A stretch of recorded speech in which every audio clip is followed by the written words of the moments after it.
नमस्ते साथियों, आज फिर मेरे व्लॉग पर आपका स्वागत है। साथियों, आज मैं जयपुर में हूँ और घर का सारा काम करने के बाद अब हम वृंदावती चौराहे पर स्थित हनुमान ढाबा पर खाना खाने जा रहे हैं। हम घर से निकलकर मेल रोड पर आ गए हैं और अब हनुमान ढाबा की ओर बढ़ रहे हैं। ये नज़ारा आपको मेल रोड का दिखाते हुए हम आगे बढ़ रहे हैं। मेरी पिछले वीडियो की कहानी अपनी ज़ुबानी चल रही है, वह मैं आपको आगे बढ़ाते हुए बताती हूँ कि दोस्तों, मैंने पहले अपने बचपन की कहानी बताई थी और अब मैं किशोरावस्था में पहुँच चुकी हूँ, जिसकी कहानी बता रही हूँ। 1984-85 में मैं कॉलेज जाने लगी थी। मेरी भाभी मेरी हम उम्र थी और वह घर पर रहती थी और मेरी माँ के हाथ बटाती थी। मेरी भाभी से मेरी बहुत पड़ती थी। मेरी सहेली की यहाँ एक इमली का पेड़ था और मैं वहाँ से इमली लाकर अपनी भाभी को खिलाती थी। मेरी माँ उस समय राख से सूखे बर्तन मंजवाने में विश्वास करती थी, सो मेरी भाभी और मैं सूखे बर्तन मांजते थे। मेरी भाभी मुझे फिल्म की स्टोरियाँ सुनाया करती थी और हम दोनों हंसते हंसते एक छोटे से कमरे में बर्तन मांजा करती थी।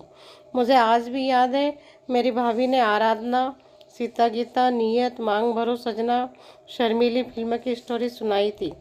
आज इस बात को लगभग 40 साल हो गए हैं। उस समय हमारे पड़ोस में एक भाभी जी रहती थी।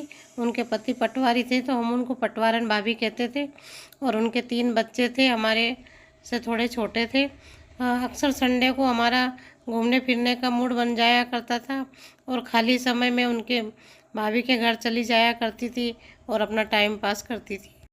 उनके बच्चे मेरे को प्रभा दीदी कहते थे और उस समय हमारे यहाँ ज़िले में, हमारा ज़िला हेडक्वार्टर है, हमारा गांव, तो हम वहाँ पर जेल बन रही थी तो हम उस समय जेल देखने गए थे और बाग बगीचे में घूमते रहते थे, पिक्चर देखते रहते थे।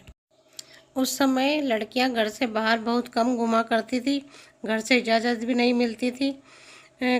अकेले जाने की तो बिल्कुल भी इजाज़त नहीं मिलती थी। इस कारण मेरी छोटी बहन हमेशा मेरे साथ जाया करती थी। कहीं भी मुझे काम पड़ता तो वह मेरे साथ जाया करती थी। लड़का को दोस्त बनाना तो पूरी तरह पाबंद था। किसी भी लड़के को नज़र उठाकर देखने में भी परेशानी होती थी। एक घटना याद आई मुझे।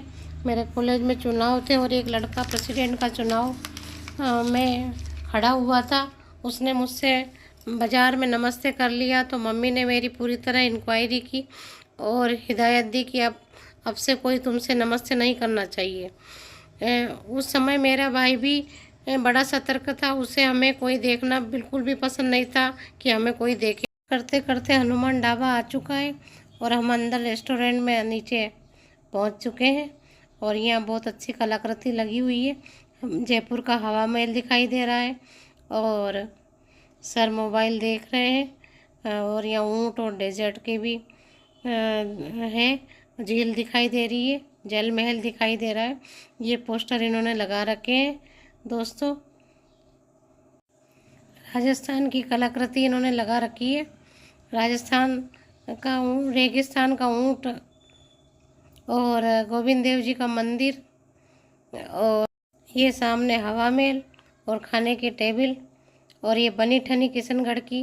दोस्तों, मेरा चैनल पसंद आया तो लाइक और सब्सक्राइब कीजिए।